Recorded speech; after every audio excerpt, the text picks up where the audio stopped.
Rich dad poor dad. मेरे दो daddy थे, इसलिए मेरे पास दो विरोधी दृष्टिकोणों का विकल्प था, एक अमीर आदमी का और एक गरीब आदमी का। मेरे दो डैडी थे, एक अमीर और एक गरीब। एक उच्च शिक्षित और बुद्धिमान थे, वो पीएचडी थे और उन्होंने 4 साल का पूर्व स्नातक पाठ्यक्रम 2 साल में ही पूरा कर लिया था। इसके बाद पढ़ाई करने के लिए वो स्टैनफोर्ड यूनिवर्सिटी, शिकागो यूनिवर्सिटी और नॉर्थ वेस्ट यूनिवर्सिटी गए, जाहिर है पूरी स्कॉलरशिप्स पर। दूसरे डैडी कभी 8वीं भी पास नहीं कर पाए। दोनों ही डैडी अपने करियर में सफल थे, दोनों ने ही जिंदगी भर कड़ी मेहनत की, दोनों ने ही काफी पैसे कमाए, लेकिन एक हमेशा आर्थिक परेशानियों से जूझते रहे और दूसरे आगे चलकर हवाई के सबसे अमीर लोगों में से एक बने। एक अपनी मृत्यु के समय अपने परिवार, परोपकारी संस्थाओं और चर्च के लिए करोड़ों डॉलर छोड़ गए, तो दूसरे ने अधूरे बिल छोड़े जिनका भुगतान बाकी था। दोनों ही डैडी शक्तिशाली, करिश्माई और प्रभावशाली थे। दोनों ने ही मुझे सलाह दी, लेकिन उन्होंने एक जैसी चीजें करने की सलाह नहीं दी। दोनों ही शिक्षा पर बहुत जोर देते थे, लेकिन उन्होंने अध्ययन के लिए एक जैसे पाठ्यक्रम की सलाह नहीं दी। अगर मेरे सिर्फ एक ही डैडी होते तो मैं या तो उनकी सलाह मान लेता या फिर उसे ठुकरा देता। दो डैडी होने से मुझे विरोधी दृष्टिकोण का विकल्प मिला, एक अमीर आदमी का और दूसरा गरीब आदमी का। उनमें से किसी एक दृष्टिकोण को स्वीकार या अस्वीकार करने के बजाय मैं उनकी कही बातों पर काफी सोच विचार करता था, उनकी तुलना करता था और फिर अपने लिए चुनता था। समस्या ये थी कि अमीर डैडी उस वक्त अमीर नहीं थे और गरीब डैडी उस वक्त गरीब नहीं थे।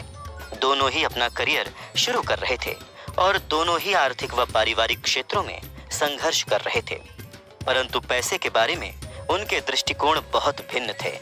मिसाल के तौर पर एक डैडी कहते थे पैसे का प्रेम ही सारी बुराई की जड़ है, तो दूसरे डैडी कहते थे पैसे की कमी ही सारी बुराई की जड़ है। दो शक्तिशाली डैडियों की अलग अलग सलाह से बचपन में मुझे बड़ी उलझन होती थी। मैं एक अच्छे बेटे की तरह उनकी बातें सुनना चाहता था और उन पर अमल करना चाहता था। दिक्कत ये थी कि दोनों डैडी एक सी बातें नहीं कहते थे। उनके दृष्टिकोण में जमीन आसमान का अंतर था, खास तौर पर पैसे के संबंध में। इससे मैं बहुत चकराता था, लेकिन मेरी जिज्ञासा जाग गई।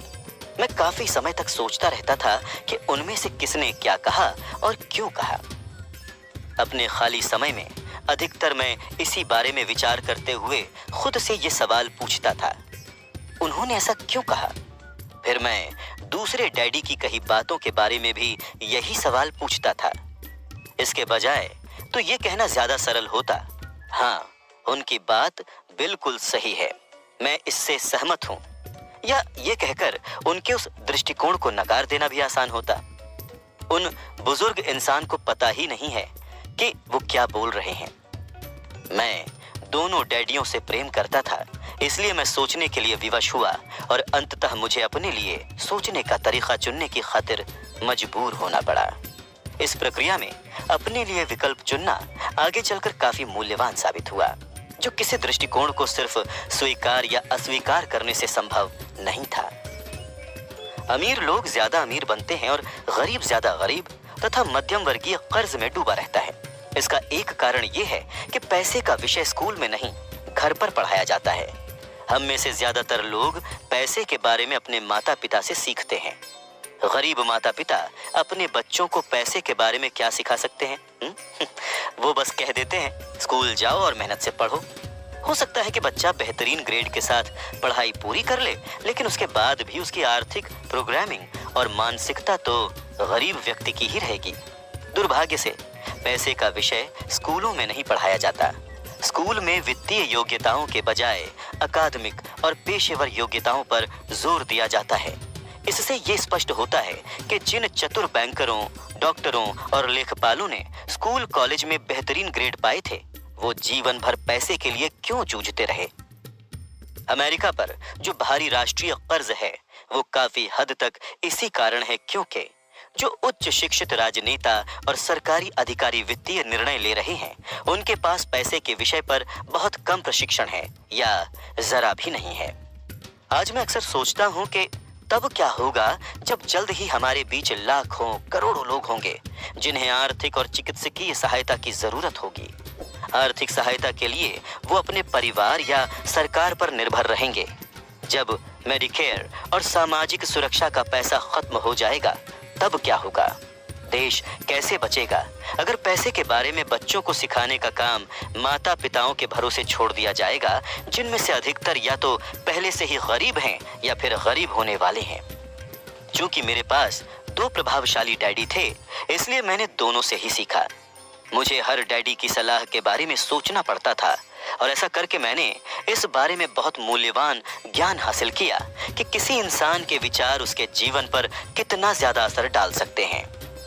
मिसाल के तौर पर एक डैडी में ये कहने की आदत थी, मैं इसे नहीं खरीद सकता, तो दूसरे डैडी ने इन शब्दों को प्रतिबंधित कर दिया था। वो जोर देते थे कि मैं इसी बात को इस तरह से पूछूं, मैं इसे कैसे खरीद सकता हूं। एक वाक्य कथन है और दूसरा प्रश्न है। एक में बात खत्म हो जाती है और दूसरे में आप सोचने के लिए मजबूर होते हैं। मेरे जल्द ही अमीर बनने वाले डैडी समझाते थे कि मैं इसे नहीं खरीद सकता कहने से आपका दिमाग किस तरह काम करना छोड़ देता है, वहीं दूसरी ओर मैं इसे कैसे खरीद सकता हूँ ये सवाल पूछने से आपका दिमाग सक्रिय हो जाता है। उनका ये मतलब नहीं था कि आपका जिस भी चीज पर दिल आ जाए आप उसे खरीद लें। उन्हें अपने दिमाग की कसरत कराने का जुनून था, जिसे वो संसार का सबसे शक्तिशाली कंप्यूटर मानते थे। वो कहते थे, मेरे दिमाग की शक्ति हर दिन बढ़ती है क्योंकि मैं इसको व्यायाम कराता हूँ। ये जितना ज्यादा शक्तिशाली बनता है मैं उतने ही ज्यादा पैसे बनाता हूँ। वो मानते थे कि स्वचालित ढंग से मैं इसे नहीं खरीद सकता ये कहना मानसिक आलस्य की निशानी है। हालांकि दोनों ही डैडी कड़ी मेहनत करते थे, लेकिन मैंने गौर किया कि आर्थिक मसलों पर एक में अपने दिमाग को सुलाए रखने की आदत थी और दूसरे में अपने दिमाग का व्यायाम कराने की आदत थी। इसका दीर्घकालीन नतीजा ये निकला कि एक डैडी आर्थिक दृष्टि से ज्यादा शक्तिशाली बनते चले गए और दूसरे ज्यादा कमजोर होते गए। इसे इस तरह से समझें, एक आदमी नियमित रूप से जिम में व्यायाम करने जाता है और दूसरा सोफे पर बैठकर टीवी देखता रहता है। इसका क्या परिणाम होगा? जिस तरह सही शारीरिक व्यायाम स्वास्थ्य के आपके अवसरों को बढ़ा देता है, उसी तरह सही मानसिक व्यायाम दौलत के आपके अवसरों को बढ़ा देता है। मेरे दोनों डैडियों के विरोधी नजरिए थे और इससे उनके सोचने के तरीके पर असर पड़ता था। एक डैडी सोचते थे कि अमीरों को ज्यादा टैक्स देना चाहिए ताकि गरीबों को फायदा मिल सके।